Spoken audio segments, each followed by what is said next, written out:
দেখেন কত বড় বড় পাথর, কোনো মাটি নেই এখানে। বিশাল বড় এক পাথরের উপরে এখন উঠছি আমি একটা জিনিস দেখানোর জন্য আপনাদেরকে। এই যে গাছটা পাথরের উপরে হয়েছে, এই যে দেখেন গোড়াটা, গাছের গোড়া, এক ফোঁটা মাটি নেই এখানে।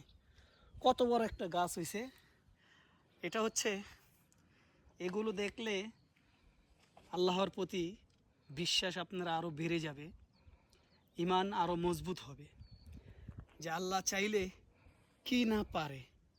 একটি পাথরের ভিতরেও একটা গাছ হয়েছে। আবার দেখেন গাছটা কিন্তু মরা না, এই যে সবুজ পাতাগুলোও আছে, তাজা আছে। আমি এখন এই পাথরের উপরে উঠছি, অনেক উপরে উঠেছি। একটু দেখাও সামনের দৃশ্যটা, দেখেন অনেক উপরে আছি আমি এখন বর্তমানে। ঠিক আছে, এই যে আমাদের মিস্টার ভীমের স্পোর্টস কার নিয়ে চলে এসেছি আমরা ভিডিও করার জন্য, আপনাদেরকে দেখাবো